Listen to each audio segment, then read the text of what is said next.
My name is Carlene Pierce. I'm the Emergency Program and FireSmart Coordinator for the Regional District of Kootenay-Boundary. Our emergency program provides services to all municipalities and electoral areas throughout the RDKB. We are in the beautiful West Kootenay and Boundary regions in the southeastern BC interior. Our region stretches over 8,200 square kilometers from Champion Lakes in the east to Broadsville and Big White in the west and runs along the Canada and US border. My name's Dan Derby. I'm the Fire Chief in Trail, BC, and I'm the President of the Fire Chiefs Association of British Columbia. My name is Joe Geary. I'm the Fire Chief for the Christina Lake Fire Department. My name's Josh Foster. I am the Deputy Chief of Operations and Training at the Big White Fire Department. My name is Dominic Carlisle. I'm the Fire Prevention and Life Safety Officer and the Deputy Fire Chief of the Big White Fire Department. My name is Max, and I am a Work Experience Program member here at Big White Mountain for the Fire Department. My name is Raymond Wege. Today we are in beautiful Christina Lake in the Boundary region, just about 100 meters above the lake, here in sunny British Columbia. We often get asked, what is FireSmart? FireSmart is a term used to describe the knowledge and understanding of how fire consumes fuels, natural and man-made, along with guidance and actions that can be taken to prevent the loss of structures, homes, neighborhoods, and communities. FireSmart is living and managing for wildfire in your area and on your property. Making small changes to the area closest to your home and your home itself has the greatest potential to reduce the risk of wildfire damage. Actions such as regularly removing debris from gutters and the roof, clean under your deck to remove any combustible material, plant low-growing, well-spaced, fire-resistant plants, use rocks instead of bark mulch. For an example, just a simple thing that people could do is just keeping around their house tidy. So, here there's a lot of homes, for example, with wood-burning stoves. So making sure that just something really easy is to, in the summertime, keep your wood pile away from your house. Any trees touching your house and that sort of thing, you can limb those back. And then any trees on your property, you can limb those up a little bit to about 10 feet off the ground. And that right there in and of itself will provide a lot of protection for your home. The immediate 1.5 meters should be fuel-free around your home. You should strive to have 10 meters of vegetation that is fire resistant within that 10-meter zone. Things like cleaning needles and leaves out of your gutters and out of your eaves, cleaning that away from your decks, moving your firewood away from your deck. Those are all like simple, easy things to do from a everyday perspective at your home. We learned a lot here from the fire department, from the regional district, so over the last couple of years, so we became aware of it. Several times per year we go up, or I will be on the roof cleaning out the gutters to make sure the water flows, but at the same time help keeping it fire safe.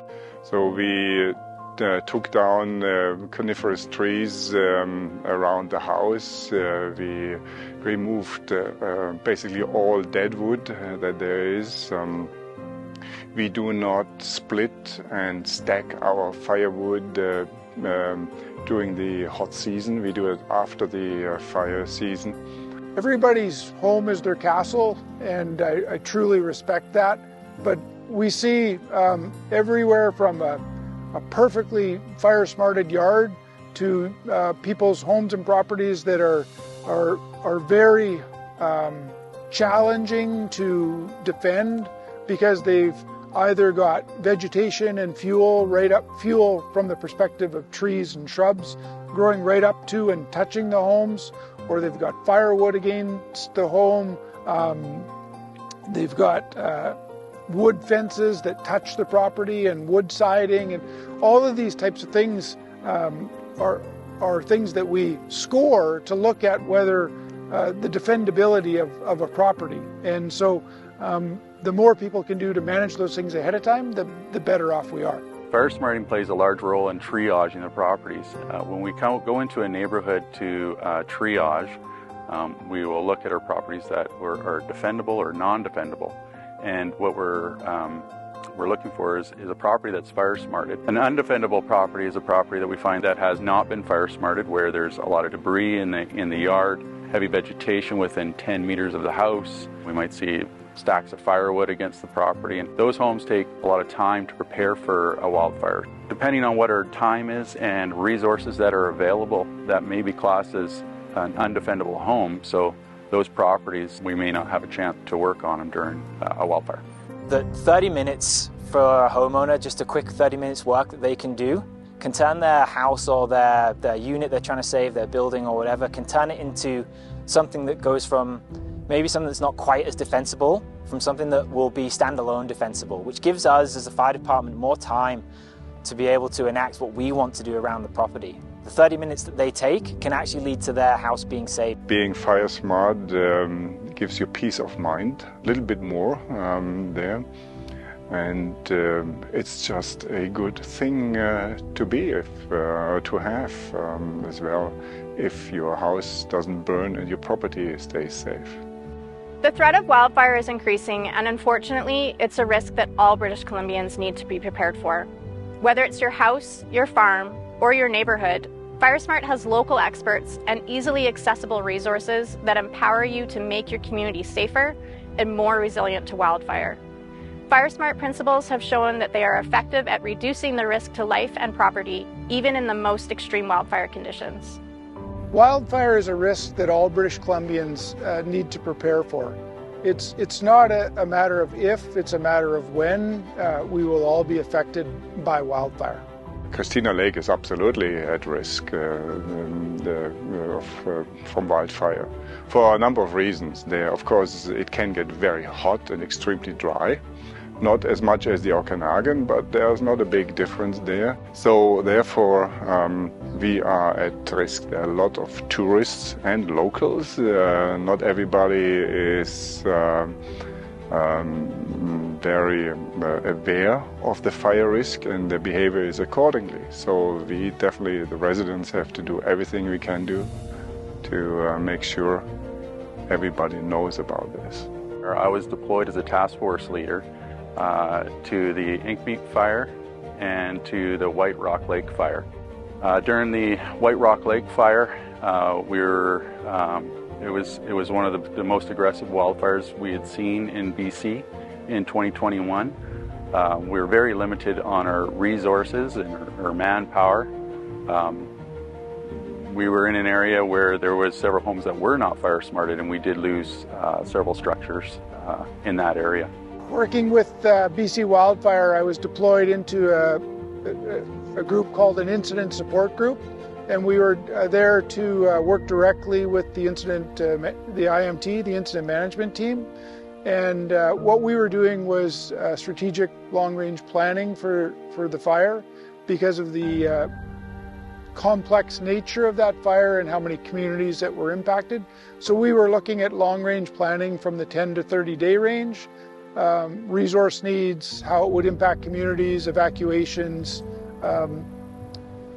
I like to think that it was new work that we were doing that was really provided the incident management team with additional information to base their decisions on and the response to the incident on.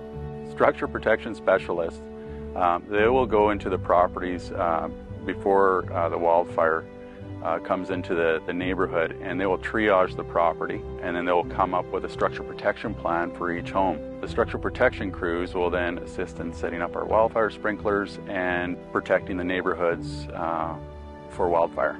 This is the RDKB's sprinkler protection trailer. The RDKB has 2 units. One is stationed here in Christina Lake, with the other trailer stationed in Trail.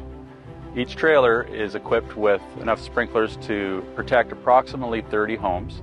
We have several pumps inside, bladders to hold our water, and a few thousand feet of hose as well. Structure protection units can be deployed throughout the province using trailers like this to protect our homes. The role of a FireSmart coordinator is to build wildfire awareness by bringing communities together to become FireSmart and more resilient to wildfire. And to raise awareness that FireSmart is not just a rural concern. People who live in urban areas need to be just as FireSmart as those in rural areas. We do this by organizing and attending community events to engage and educate the public about the FireSmart principles. Attend trade shows, training, or workshops related to FireSmart. FireSmart always starts at home. As a wildfire mitigation specialist, I provide FireSmart recommendations to homeowners. The aim is to reduce wildfire hazards on their properties, and it is achieved by conducting professional home assessments through the FireSmart Canada Home Partners Program. The RDKB was awarded $277,000 by the Union of BC Municipalities under the Community Resiliency Investment Program for the 2022 FireSmart Community Funding and Support. In collaboration with our local fire departments across the region, this funding has enabled us to deliver FireSmart education and training through public engagement workshops and cross-training opportunities. $150,000 of this funding is allocated for the development of our community wildfire resiliency plans for 5 of our electoral areas in the RDKB. The goal of the CWRPs is to outline actions aimed at reducing wildfire risk and improving the region's response and recovery if fires do occur. This funding allows us to help support the smaller remote areas that may not have the staffing capacity to manage a project of this size. Well, today we are in the community of Big White, and it's a ski resort in the wintertime, mountain biking in the summer, and this is our annual community cleanup. So after a busy winter season, things get a little bit messy around here, so we get the community out to tidy things up for the summertime, but we're also here providing a bit of an opportunity to explain and show people what fire smarting is. These events are really important to the community because it's an opportunity for awareness. Here at Big White, we're actually in the interface, and some of the facilities would be almost considered intermix. So the community has a great opportunity to help with fire smarting. Making sure that their own homes are fire smart, and then also just that awareness once again, and how to have a fire smart community as a whole. That's quite important because the way it just displays a lot of pride and ownership in where you live, and to take care and to be able to give back and to get to know your neighbors and be able to spend some time together doing something for everybody. So why is FireSmart important? I like to include that wildfires affect all British Columbians, whether they are directly involved or not. We are all in this together, as wildfire suppression and recovery are some of the most costly disasters the province faces. Wildfires disrupt supply chains, affect tourism, resources, economies, and displace our families and loved ones from the communities which we call our homes. This spring and fall at home, as you work with your family in your yard, think about the FireSmart principles we've talked about here today, and work on your own family's fire safety plan and emergency plan if you had to evacuate from your home.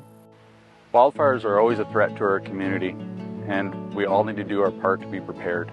I think we are all in the same boat here when it comes to fire protection and being fire smart. And having fun and becoming careless is not helping the community, because at the end everybody will be better off if we all together get fire smart. It's important to be conscious about our environment. It's quite fragile and precious, and to teach that to the kids here is important, and to respect this beautiful space and this beautiful mountain. I think that's quite important too, and we're setting a good example for the next generation. FireSmart is a shared responsibility. Everyone can take steps to build a more resilient community around them. Connect with your neighbors, reach out to RDKB's emergency program, and utilize the resources at firesmartbc.ca. The worst plan is no plan. Head to firesmartbc.ca to check out the countless resources, including downloadable guides on how to become more fire smart.